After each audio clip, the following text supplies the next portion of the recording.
화전이라는 농사 방식이 있습니다. 저도 안 해봤지만 여러분들도 안 해봤을 것이기 때문에 화전이라는 농사 방식이 있는데 땅을 확 태우는 거예요. 그래서 재가 나올 거고 막 부산물이 나오겠죠. 그것이 땅의 양분이 되어서 이 땅이 갖고 있는 이 땅 자체가 갖고 있는 그 양분을 사용해서 하는 농사 방식, 농업 방식을 화전이라고 합니다.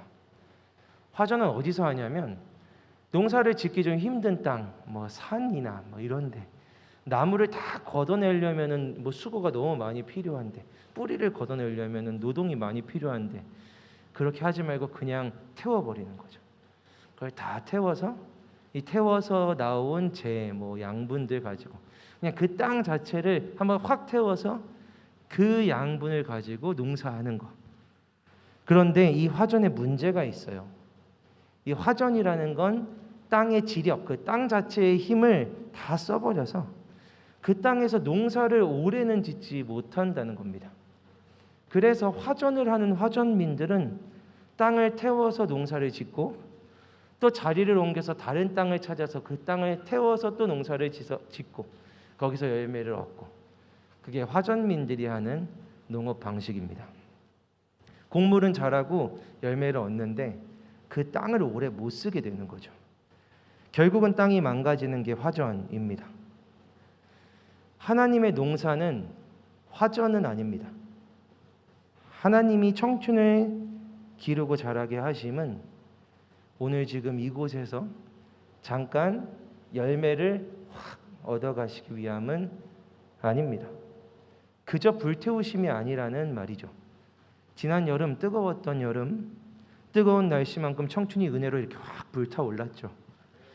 하지만 그 불이 고작 그 타오르는 불을 가지고 그 여름에 한번 훅 올라온 열기를 가지고 물 들어왔을 때 노 확 져가지고 한번 해보자. 단기간에 열매를 맺어보자. 올해, 내년 이렇게 맺으면 끝나버릴, 사라져버릴 그런 열매를 맺고자 함이 아닙니다. 우리 하나님이 주신 불은 그런 불이 아닙니다. 저는 작년 9월 첫 번째 주일에 부임했습니다. 그리고 이제 두 번째 9월을 맞게 됩니다. 작년 9월에는 부임하자마자 설교하고 정신 차리고 광고 보니까 청춘강이란 거 한다고 이제 하겠구나. 저걸 내가 해야겠구나. 어떡하지? 이런 마음이 저건 뭐지? 하는 생각이 들었죠. 1년이 금방 지나간 것 같기도 하고 사실 생각해보면 1년이 꽉 차서 지나가서 멀게 느껴지기도 합니다.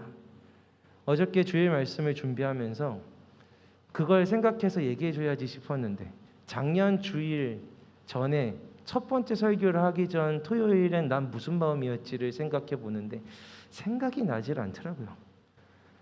너무 먼 시간 같아서 그때 무슨 마음이었는지 떠오르질 않는 거예요. 그 중간에 이 1년 동안 제 안에 마음들이 너무 많았어서 불에 타는 것 같은 뜨거운 여름을 보내며 사역을 하면서 제가 꿈꿨던 수많은 일들이 진짜로 일어나는 걸 여기서 봤습니다. 이런 일들이 일어났으면 좋겠다 했던 일들이 진짜로 일어나는 걸 저는 경험했습니다.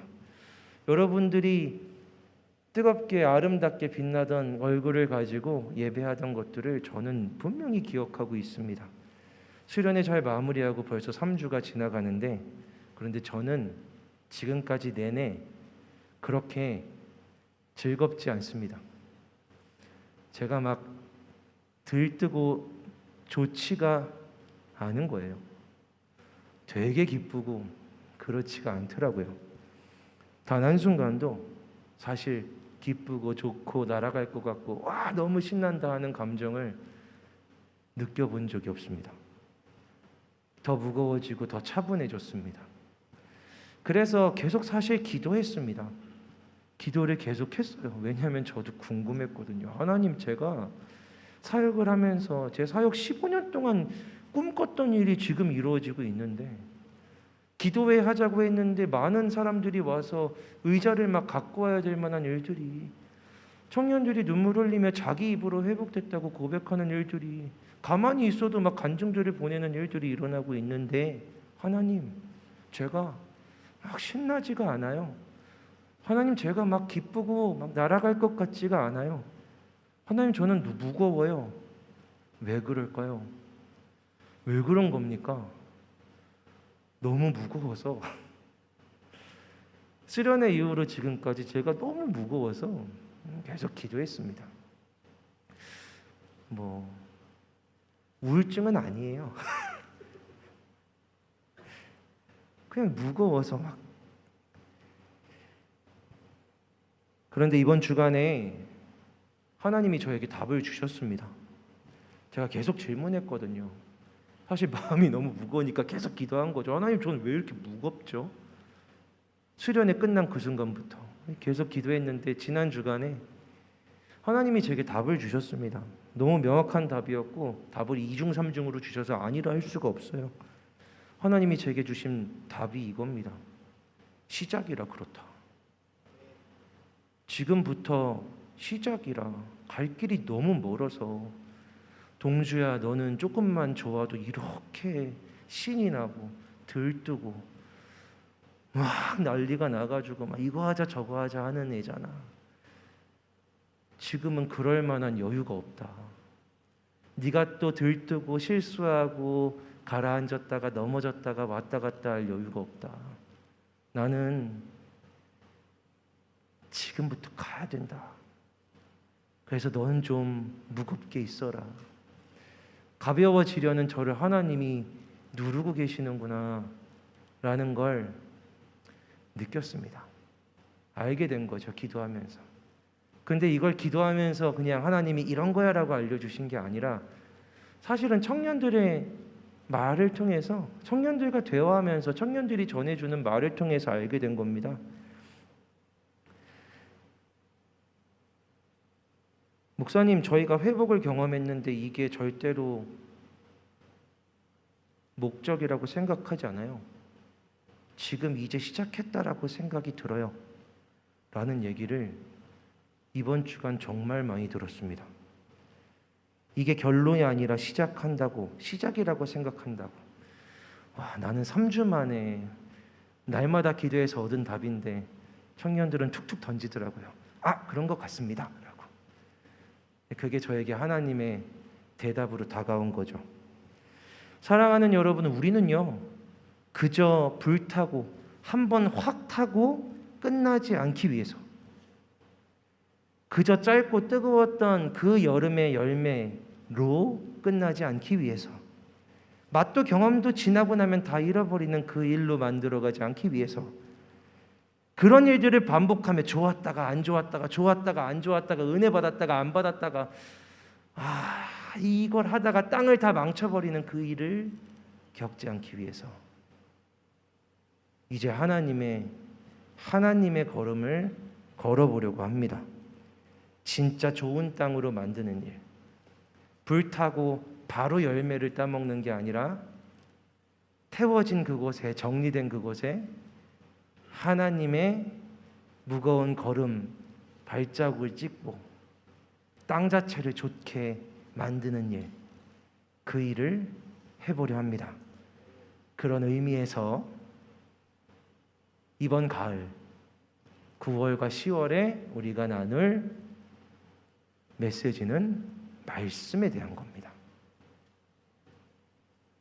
기대하면서 요청할게요. 자, 여기 우리 9월, 10월의 주제가, 자, 기대하면서 이렇게 물어본다고 했어요.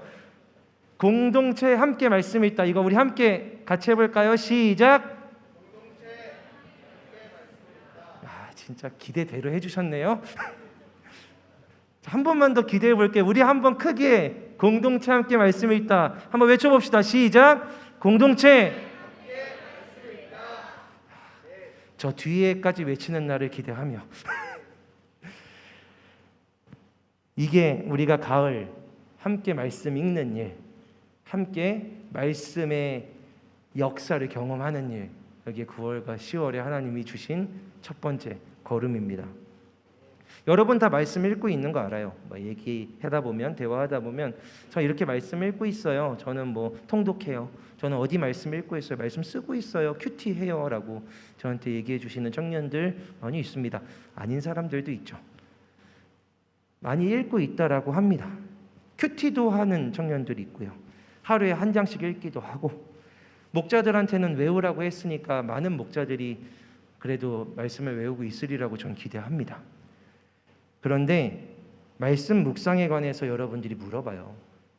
근데 말씀 묵상을 어떻게 해야 되는지 잘 모르겠다고, 말씀을 읽는데 보는데 말씀이 어렵다고, 어떻게 말씀 묵상하면 좋을지 궁금합니다 라는 질문들을 많이 받습니다.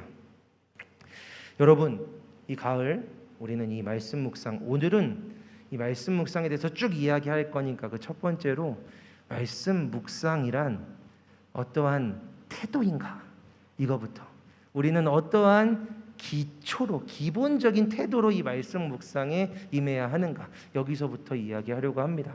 이게 제일 중요한 거거든요. 태도가. 말씀 묵상이라는 게 성경에 단 2번밖에 등장하지 않습니다. 성경에 묵상이라는 단어도 많이 등장하지 않고요. 그게 말씀을 묵상한다로 나오는 건 딱 2개밖에 없습니다. 근데 놀랍게도 그 2번 다 말씀 묵상이라고 할 때 공통적인 하나의 특징을 갖고 있는데, 그게 뭐냐면 주야로입니다. 말씀 묵상을 주야로 묵상해라. 말씀 묵상을 주야로 해라. 주야, 밤낮으로 한다는 거죠. 이게 성경에 유일하게 나와 있는 말씀을 묵상하는 자세, 태도입니다. 방법이죠. 주야로 하는 거. 성경은요, 말씀 묵상이란 주야로 하는 거다, 밤낮으로 하는 거다라고 이야기해요. 여러분은 묵상을 어떻게 하는지 모르겠어요. 목사님, 말씀 묵상은 어떻게 해요? 물어보는데 사실 묵상을 여러분은 잘합니다. 잘하고 있어요. 이미 정확하게 말하면 주야로 하는 게 묵상인데, 우리가 말씀을 묵상하지 않아서 그렇지 다른 거 묵상 되게 잘해요. 그게 묵상이에요. 주야로 하는 거. 묵상은 주야로 하는 건데 이미 다른 것들은 잘하고 있습니다. 이런 거예요. 요즘에는 안타깝지만 그런 욕구가, 저는 요즘 그런 건 없어요. 그래서 막 목사님한테 신방하면서 목사님 저희 뭐 먹을까요? 저한테 물어보지 마세요. 왜냐하면 저는 먹고 싶은 게 없거든요. 저는 진짜로 먹고 싶은 게 없어요. 저는 먹지만 먹고 싶은 건 없어요. 그런 욕구가 좀 없어졌어요. 먹고 싶은 게 별로 없어요. 하지만 20대 때는 있었어요. 여러분도 그렇겠지만 20대 때에는 먹고 싶은 게 있었어요. 기억을 막 되살려 봤죠. 내 20대 때 떠올랐어요. 20대 땐 그랬던 것 같아요. 아침에도 생각나고 점심에도 생각나고 저녁에도 생각나고 자기 전에도 생각났어요. 뭐가 먹고 싶다. 되게 먹고 싶다. 제가 제일 좋아했던 건 이거였던 것 같아요. 기억을 거슬러 보니까 종로 1가에 반디앤 루니스라고 그 없어진 데인데, 그 건너편에 보면 요즘도 삼겹살에다가 콩가루를 묻혀 먹나요? 요즘엔 그런 거 안 해요? 그 콩가루에다가 삼겹살을 찍어 먹는, 노릇노릇하게 막 구워가지고 콩가루에 찍고 무쌈에 싸갖고 먹는 집이 있었어요. 그때는 되게 획기적이었거든요. 야, 삼겹살을 콩가루에 찍어 먹다니 엄청 맛있어서 그걸 한번 먹고 그게 너무 먹고 싶은 거예요. 그게 너무 먹고 싶어서 일주일 내내 그 생각만 하죠. 먹고 싶다. 삼겹살이 먹고 싶다. 아침에, 점심에, 저녁에 하다가 기어이 종로 1가까지 가서 먹어요. 그러면 여러분도 그렇잖아요. 그걸 딱 이렇게 먹고 나면 먹으면서 이제 생각하죠. 이제 갈비살이 먹고 싶다. 저는 그랬어요. 저만 그랬나요? 20대 때 저는 그랬어요. 이제 갈비살이 먹고 싶다. 그럼 또 갈비살이 먹고 싶다는 생각을 하면서 살아가는 거죠. 그때는 그렇게 막 먹을 생각만 해도 막 살이 찌지 않았는데, 지금은 먹고 싶은 게 없는데 살이 쪄요. 그건 참 문제예요. 하지만 이런 게 묵상이에요. 계속 뭐가 생각나는 거. 아침에, 점심에, 저녁에 계속해서 막 이런 거죠. 막 좋아하는 여자애가 있는데 다른 남자애들이랑 다른 그룹이랑 뭐 MT를 간대요. 그럼 그때부터 묵상이 시작되는 거예요. 여러분, 그게 묵상이에요. 내가 좋아하는 사람이 딴 남자랑 어디를 갔다 했을 때 머릿속에서 주야로 묵상이 되는 거. 지금쯤 어디를 가고 있겠지? 지금쯤 휴게소에 갔을래나? 뭘 먹고 있을래나? 어떤 놈들이 치근덕 되겠지? 아, 어떤 놈이 뭐 수작을 부리는 게 아닐까? 지금 이제 술 먹는 시간일 텐데 술 안 먹어야 될 텐데 전 문자 해볼까? 이게 묵상이에요. 계속 돌아가는 거. 무슨 게임을 하고 있지? 막 동선도 그려주고 이렇게 되겠지? 오겠지? 뭘 하고 있을까? 잘까? 안 자겠지? 말씀 묵상하는 게 어렵다고 하는데 정확하게는 우리는 묵상이라는 건 잘해요. 그건 본능적인 거니까. 머릿속에서 마음속에서 생각 속에서 굴리는 게 묵상이거든요. 주야로 떠나지 않는 거죠. 사로잡혀서. 그런데 그 대상이 말씀이 아닌 게 문제인 거예요. 묵상은 잘하는데 삼겹살을 묵상하고 좋아하는 애를 묵상하고 뭐 BTS를 묵상하고 뭐 이런 거죠. 그냥 묵상이 되는 거예요. 계속 여기서 제가 지금 말하면 안 될 단어를 혹시 했나요? 죄송합니다. 이 머릿속에서 굴러가는 거 그게 묵상이에요. 묵상은 공부가 아닙니다. 오늘 아침에 읽은 성경을 어떻게 읽어야 하는가 그건 묵상이 아니에요. 성경 공부지. 성경을 어떤 식으로 읽어라 그건 묵상은 아니에요. 그건 성경을 읽는 법이지. 그런데 하나님은 주야로 묵상해라. 뭐를? 말씀을 묵상해라 라고 하세요. 여기서 진짜 문제는 이거죠. 어떻게 하면 다른 게 아니라 말씀을 묵상할 수 있을까? 즉 아침에 일어났는데 말씀이 여기서 되뇌어질 수 있을까? 점심에도 막 말씀이 여기서 되뇌어질 수 있을까? 자기 전에도 되뇌어질 수 있을까? 우리는 아침에 큐티한 것도 점심쯤 지나면 기억이 나지 않잖아요. 아침에 큐티하면서 여기다 써놨는데 그때 그게 무슨 말씀이었지? 장절도 기억이 안 나는 게 큐티라면 그건 말씀 묵상은 아닌 거예요. 말씀을 봤지만 읽었지만 뭐 큐티했지만 묵상되진 않은 거죠. 묵상이 되지 않은 거예요. 하나님은 주야로 묵상해라. 여호와의 율법을 주야로 묵상하는 자가 복이 있다라고 말씀하셨어요.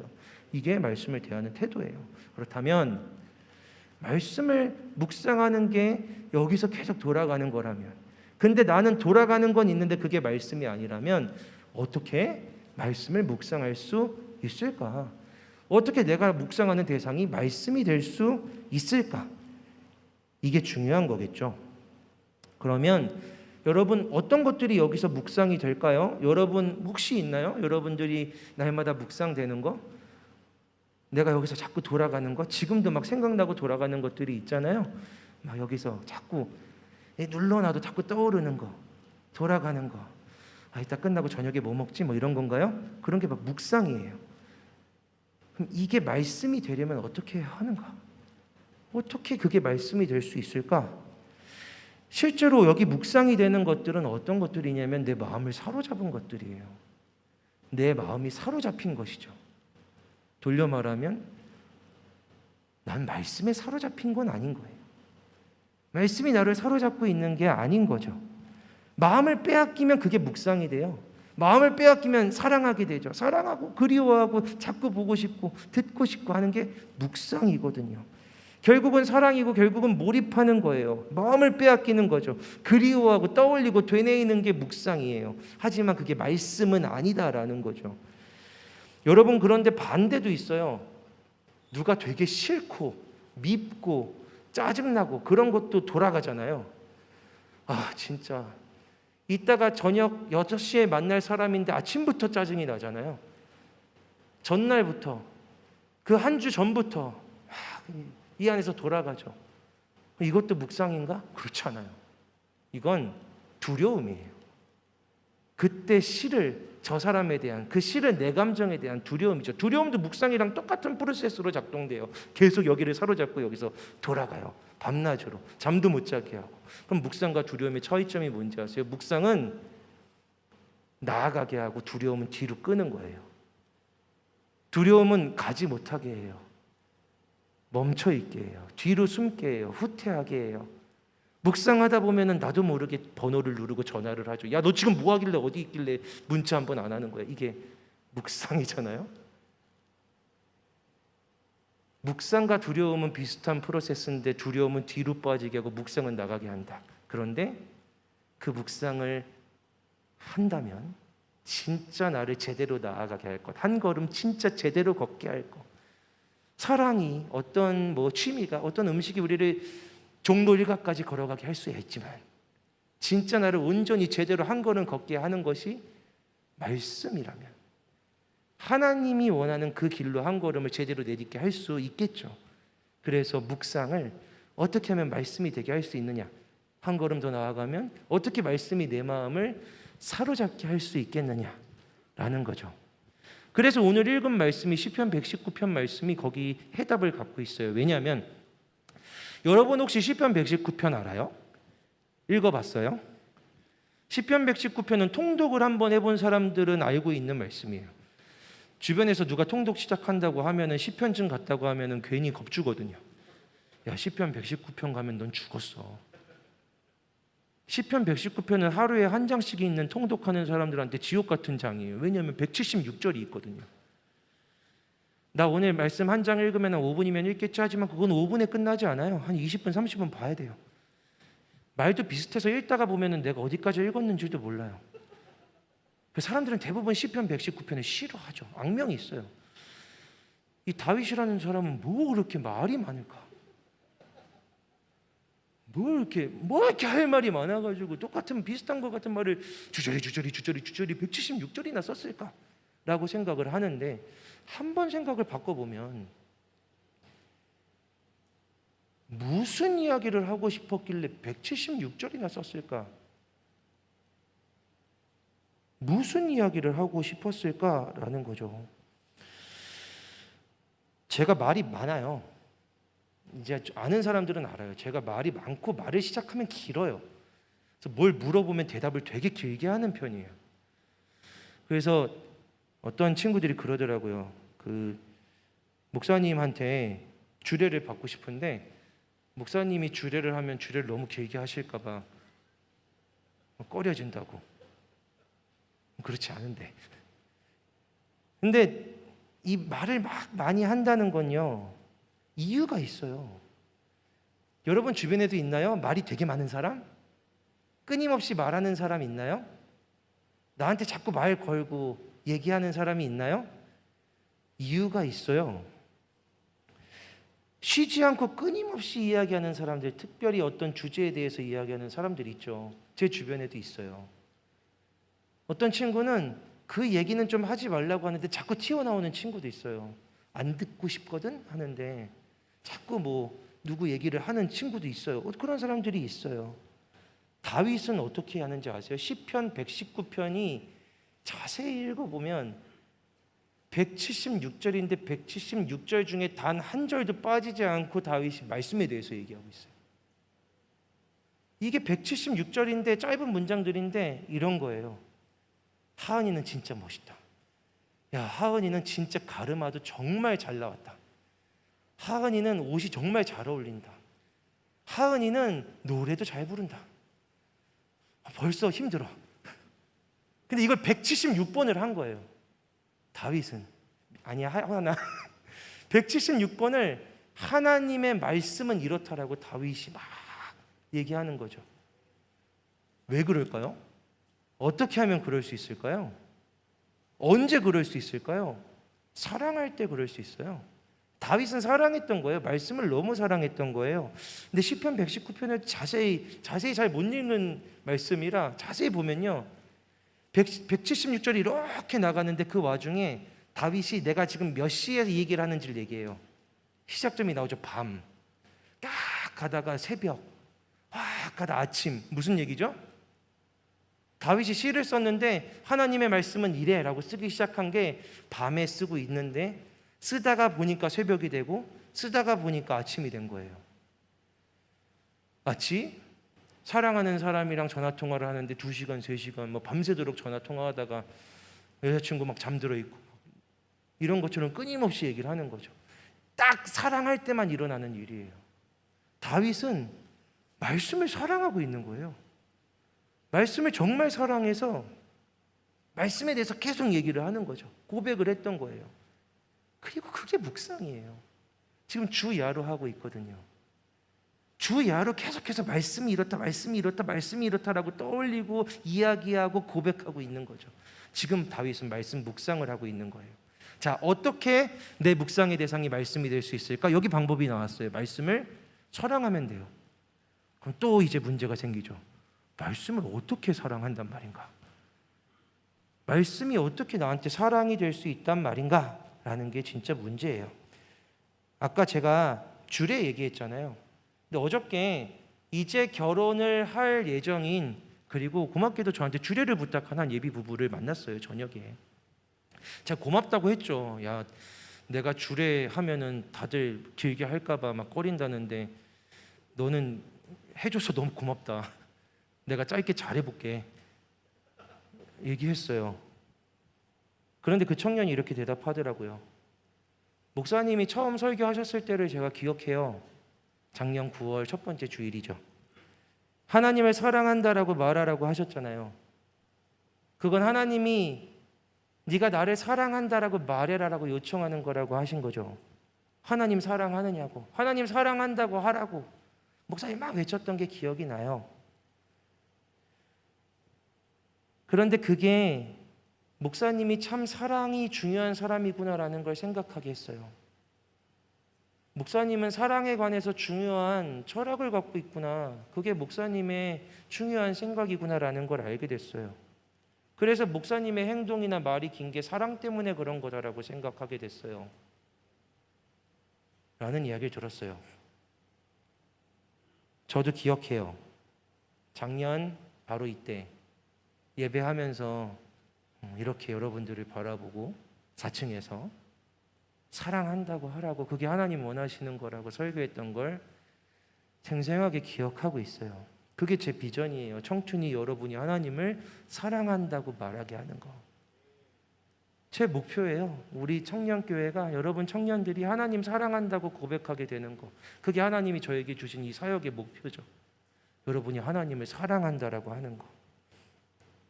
근데 여러분 사실 그날 어저께 또 다른 청년에게도 카톡이 왔었어요.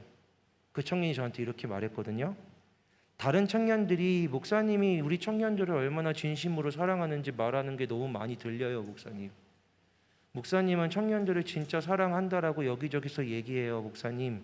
고맙습니다. 라는 카톡을 받았어요. 자기도 그렇다고.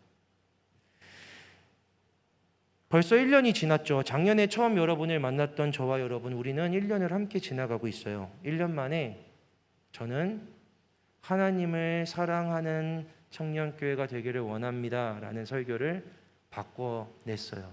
제가 바꿔낸 게 아니죠. 하나님이 그 말씀을 진전시켜 주셨어요. 말씀을 사랑하게 해라. 지나온 1년, 그리고 하나님이 저에게 9월 첫 번째 주에 드디어 바꿔주신 미션인 거죠. 이들이 말씀을 사랑하게 해라. 저는 돌아보게 돼요. 저 자신을 돌아봤어요. 저는 정말로 여러분을, 이 청년들을 사랑하고 있습니다. 때로는 힘들고 무겁고 지치는 순간들이 있어요. 사실 때로는 아니고 되게 많이 무겁고 막 지칠 때가 있어요. 저는 그래요. 그런데 오늘도 그렇게 고백했어요. 우리 한수망 청년교회가 얼마나 좋은지, 내가 여기 있는 이유가 너무 명확해. 이 청년들을 사랑하고 이들과 예배하는 게 좋기 때문이야. 다른 게 아무것도 없어. 다른 이유가 끼어들 게 하나도 없고 오직 그거밖에 없어. 내가 여기 있는 이유는 이 청년들을 사랑하고 이들과 예배하는 게 너무 행복하기 때문이야. 내가 여기 있으면 너무 순전해져서 좋은 것 같아 라고 우리 교육자들하고 얘기했죠. 이 사랑을 그만둘 수 없어서 생각했어요. 그런데 지난 1년을 돌아보면서 청년들에게 하나님을 사랑하라고 했던 제가 어떤 하나님을 만났을까를 생각해 봤어요. 지난 1년간 내가 하나님을 만났던 순간은 어떤 순간들이었나? 저는 청년을 통해, 여러분을 통해 하나님을 만났더라고요. 지난 1년간 제가 만난 하나님은 누군가의 얼굴을 통해, 누군가의 말을 통해 저에게 오셨었어요. 전에도 한번 얘기했지만 제가 내가 왜 울고 있지도 모르면서 그냥 자리에 앉아서 눈물이 주룩주룩 흐르고 있을 때 내가 너를 보고 있다라고 하나님이 알려주신 건 그냥 갑자기 난데없이 찾아온 한 청년을 통해서였어요. 제가 지치고 힘이 빠질 때 갑자기 카톡으로 보내온 간증 하나가, 갑자기 저한테 날라온 그냥 메시지 하나가 저에게는 하나님 경험이었어요. 저는 청년들을 통해서 하나님을 만났더라고요. 제 1년간 제가 계속해서 청년들을 바라보고 있었는데 제 인생의 첫 번째 초점이 여기여서 이렇게 청년들을 바라보고 있었는데 나는 어디서 하나님을 만났나 했더니 내가 만난 하나님은 청년들을 통해서 저에게 오셨더라고요. 그래서 제 사랑의 이유를 발견하게 됐어요. 내가 이 사람을 통해서 하나님을 만나고 있으니 이 사람을 사랑하는 거구나. 내가 이 형제를 볼 때 이 형제에게서 하나님을 경험하다 보니 어느새 이 형제를 사랑하게 됐구나. 말씀도 똑같습니다. 말씀을 통해서 하나님을 경험하게 되면 그때 말씀을 사랑하게 돼요. 말씀을 통해 하나님을 경험하는 거 이제 다 왔어요, 여러분. 어떻게 말씀을 사랑하게 되는가의 방법이 여기까지 온 거예요. 말씀을 통해 하나님을 경험하면 돼요. 다 어렵잖아. 말씀을 통해 어떻게 하나님을 경험하라고. 저는 청년들을 통해 하나님을 경험하고 그래서 청년들을 사랑하는 마음이 이 안에서 생겨나요. 근데 그렇게 하는 이유는 저는 청년들을 볼 때 하나님 보듯이 보기 때문에 그래요. 여러분에게서 하나님을 경험하다 보니 여러분을 만날 때 저는 하나님을 만나는 것처럼 만나요. 제가 이 앞에 서는 건 청년들 앞에 설교자로 서는 거지만 사실은 하나님 앞에 서는 것이기도 하거든요. 여러분 앞에서 전할 말씀을 하나님 앞에서 준비했지만 저는 하나님 앞에서 설교하고 있는 거예요. 그래서 저는 청년들을 사랑하게 됐어요. 그리고 여러분 지금 미리 말해두는데 여러분은 그렇게 사랑스럽진 않아요.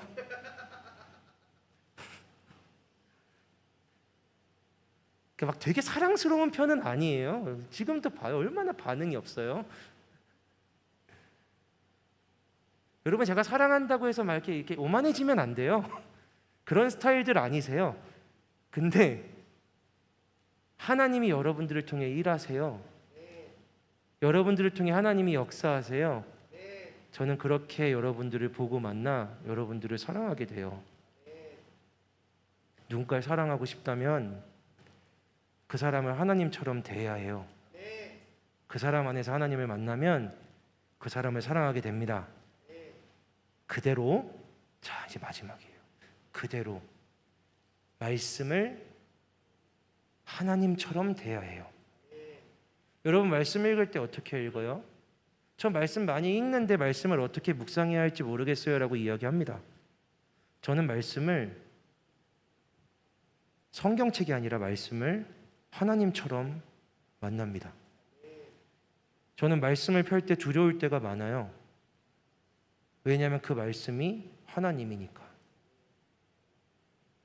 어느 날 하나님께서 말씀을 읽는데 말씀을 붙들고 기도하는데 그러신 적 있어요. 너 그만 불평해라. 불평하고 불만하는 입을 거두어라. 막 이런 말씀을 읽죠. 아, 또 오늘은 난 재주가 없네. 이런 말씀이 나왔어 하고서는 넘기지 않아요. 왜냐하면 그 말씀은 저한테 하나님이니까. 저한테 무겁게 무섭게 두렵게 다가오는 거죠. 하나님이 하시는 말씀이구나. 저는 말씀 앞에 그렇게 서 있어요. 사랑하는 여러분, 말씀을 묵상한다는 건 말씀을 주야로 되뇌이는 것이고 말씀을 주야로 되뇌이려면 말씀을 사랑해야 하며 말씀을 사랑하려면 말씀 안에서 하나님을 만나야 합니다. 그런데 말씀 안에서 하나님을 만나려면 말씀을 대하는 태도부터 하나님을 대하듯 해야 해요. 저에게 말씀은 하나님입니다. 말씀이 없으면 가지 않습니다. 말씀이 없으면 그만두지도 않습니다. 약속하지 않으시면, 하나님의 약속이 없으면 덤비지 않습니다. 그게 하나님 대함입니다. 오늘 우리가 나눈 시편 119편에 다윗이 이렇게 고백하거든요. 주의 말씀은 내 발의 등이요 내 길의 빛입니다 라고. 이렇게 생각해 보세요. 지금은 밤에도 환하지만 밤에 아무 빛도 없어요. 그런데 주님의 말씀이 시꺼먼 그곳에 내 발에 펼쳐진 등불이에요. 내 발 앞에 펼쳐진 등불이라 이 등불 보고 한 걸음을 내딛는 거죠. 그게 주의 말씀이에요. 내 길에 유일하게 빛나고 있는 빛. 그래서 그리로만 가야 해요. 그게 말씀이에요. 여러분에게 말씀이 하나님이 된다는 건 그 말씀을 읽었다면 반드시 그대로 살아야 한다라는 경외감을 갖고 말씀을 읽는 걸 의미해요. 그렇게 말씀을 읽으면 우리 하나님은 말씀을 통해 여러분에게 반드시 일하실 겁니다. 여러분, 저는 확신하고 말씀할 수 있어요. 여러분이 만약 어떤 말씀을 읽는데 그 말씀 한 절을 진짜 하나님처럼 대하고 그 말씀 한 절을 하나님의 음성처럼 읽어내면 여러분 반드시 그날 그 하나님이 역사하시는 것을 보게 됩니다. 그렇게 하나님을 만나면 말씀은 당연히 묵상이 돼요.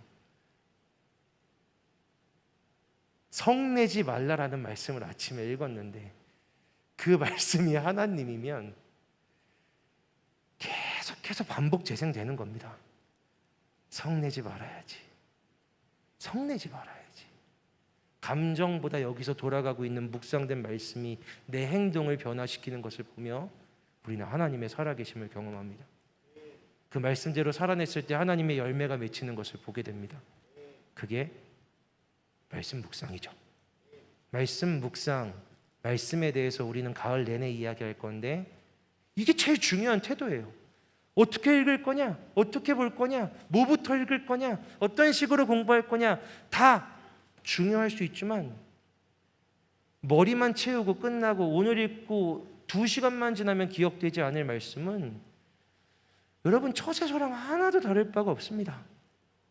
하지만 정말로 살아있어서 나만이 아니라 내 삶의 모든 환경과 상황을 좌지우지하고 그 말씀이 진짜로 하나님이 되셔서 이 말씀이 오늘 아침에 나한테 딱 임했는데 그게 하나님이 되셔서 내 길에서 내 앞에서 하나님이 이것들을 쳐내고 부수고 하나님이 역사하시고 승리하시는구나라는 걸 여러분이 경험하게 된다면 여러분의 말씀 묵상은 반드시 달라지게 됩니다. 말씀은 자연스럽게 묵상될 겁니다.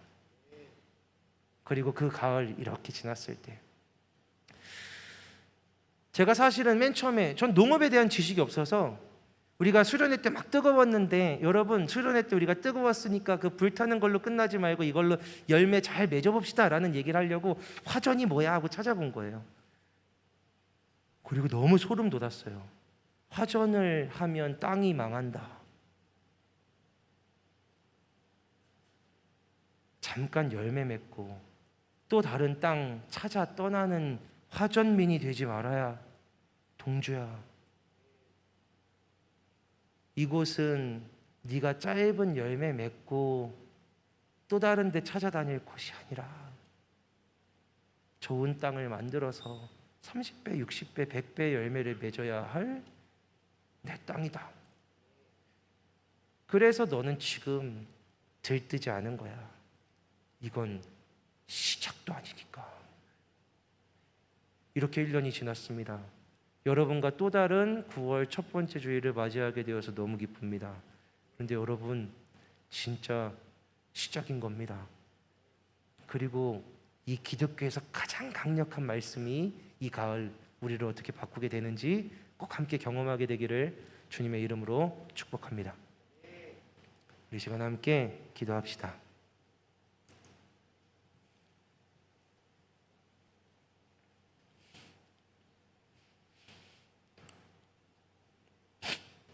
하나님, 여기에 하나님이 사랑하시는 정말 하나님에게 사랑스러운 청년들이 있습니다. 하나님께서 이들과 함께하게 하셨을 때 하나님의 마음을 품게 하시고 하나님이 사랑하는 이들로 하나님을 향한 사랑 고백을 듣고 싶다 하셨습니다. 그렇게 1년이 지났습니다. 하나님, 이제 우리 한수망 청년교회 청춘의 청년들과 함께 하나님의 말씀을 사랑하게 되기를 간절히 원합니다. 하나님, 우리 청년들이 우리가 날마다 말씀을 읽고 말씀을 통해 하나님을 만나고 우리의 삶 속에서 역사하시는 말씀을 통해 하나님을 드러내시는 놀라운 경험을 하게 하여 주시옵소서.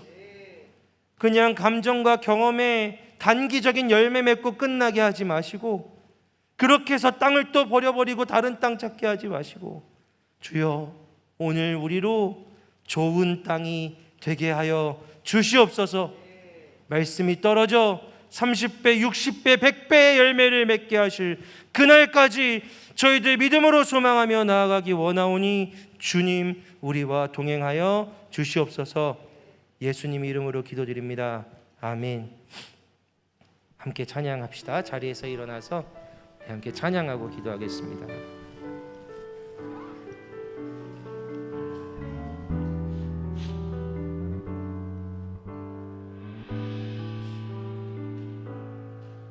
주님 말씀하시면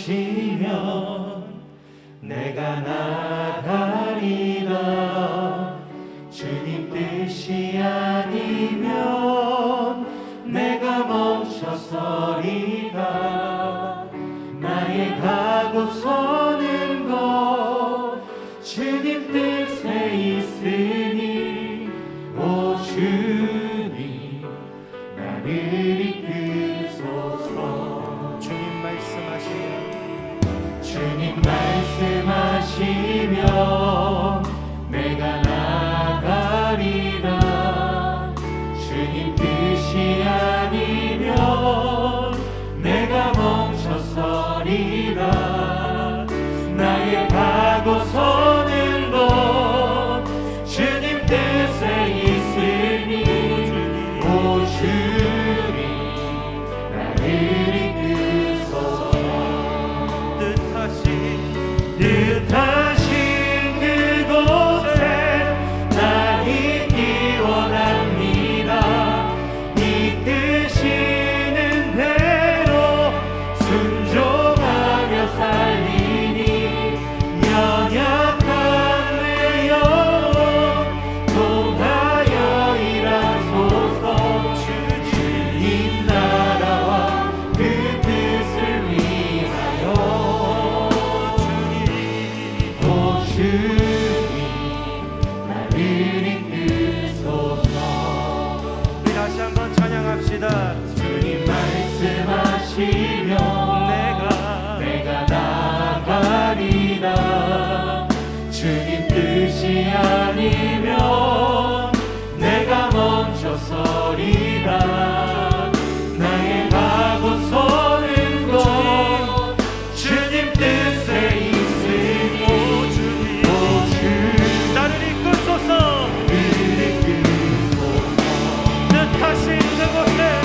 뜻하신 그곳에 나 있기 원합니다.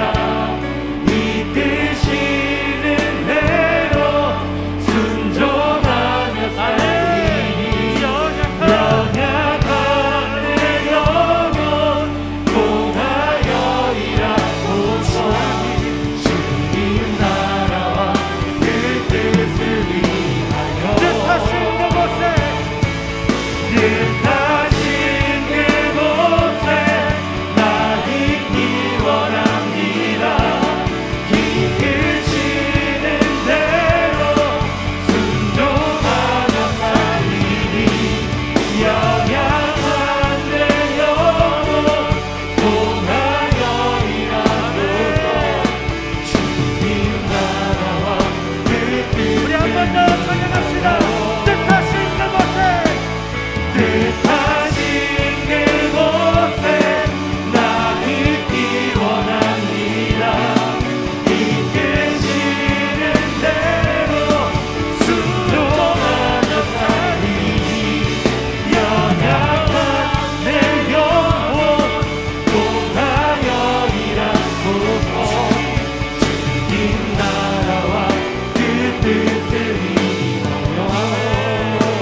사랑하는 여러분, 우리가 함께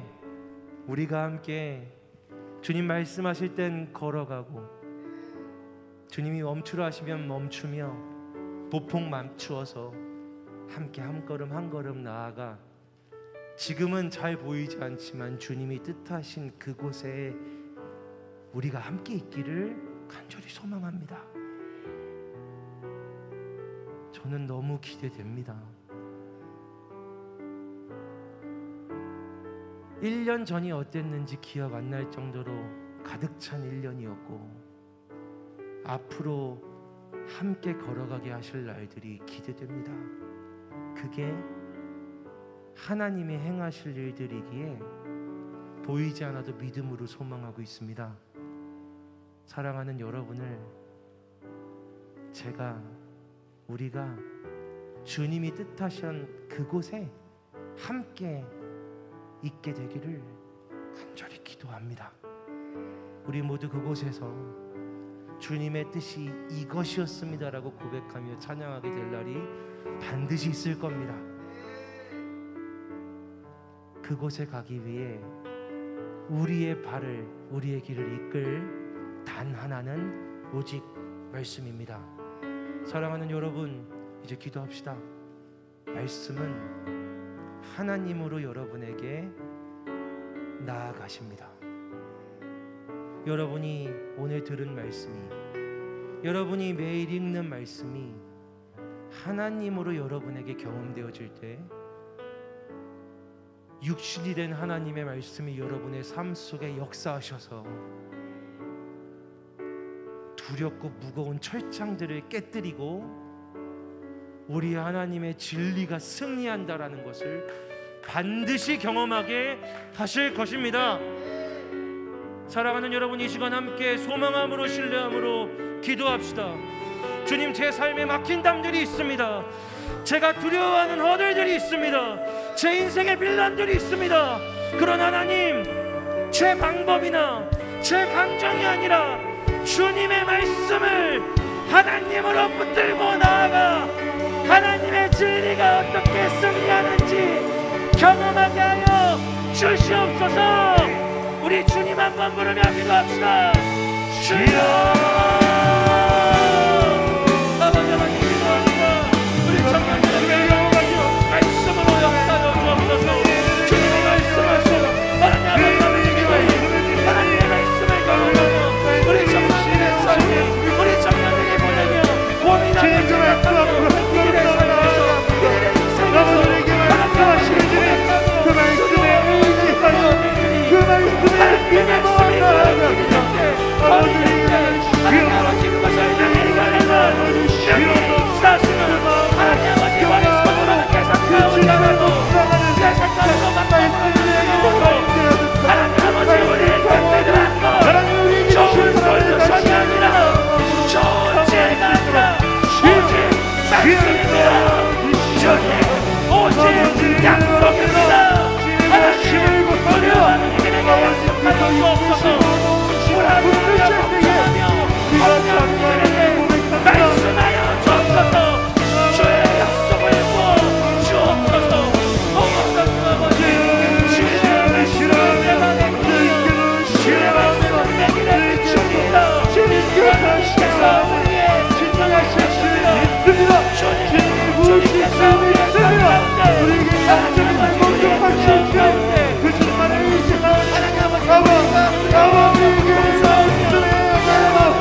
주를 경외하는 자들이 내게 돌아오게 하소서. 그리하시면 그들이 주의 증거들을 알리이다.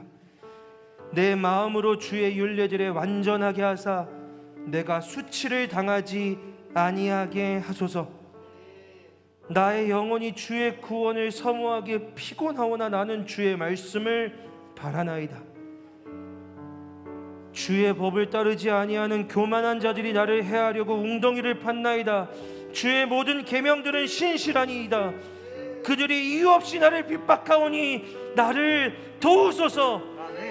그들이 나를 세상에서 거의 멸하였으나 나는 주의 법도들을 버리지 아니하였사오니 주의 인자하심을 따라 나를 살아나게 하옵소서. 그리하시면 주의 말씀의 교훈들을 내가 지키겠나이다. 하나님, 하나님의 말씀이 얼마나 강력한지 경험하는 저희들이 되게 하여 주시옵소서.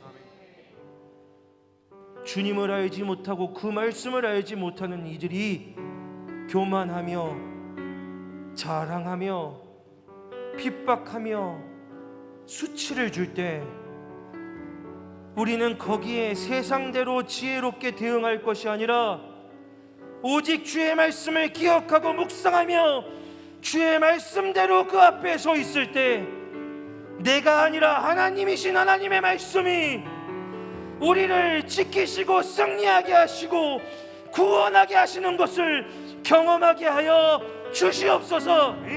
우리 청년들을 그들의 삶의 모든 어둠과 모든 악한 자들에게서 건져내어 주시옵소서. 우리 시간 한 번만 더 기도하겠습니다. 다윗은 이렇게 고백합니다. 내가 주의 법을 어찌 그리 사랑하는지요. 내가 그것을 종일 작은 소리로 읊조리나이다. 주의 말씀의 맛이 내게 어찌 그리 단지요. 내 입의 꿀보다 더 다니이다. 주의 말씀은 내 발의 등이요 내 길의 빛이니이다. 주의 말씀대로 나를 붙들어 살게 하시고 내 소망이 부끄럽지 않게 하옵소서. 세상의 사람들은 좋고 달고 우리를 즐겁게 할 만한 것들이 많이 있다라고 하지만 주님 간절히 구합니다. 그 무엇보다 주의 말씀이 내 입에 꿀과 같이 달게 하여 주시옵소서. 주의 말씀대로 우리를 붙들어 살게 하시고 주님 우리의 청년들의 소망이 부끄럽지 않게 하여 주시옵소서. 우리 주여 세 번 외치고 기도하겠습니다. 주여 주여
여호와여, 내가 전심으로 부르짖었사오니 내게 응답하소서.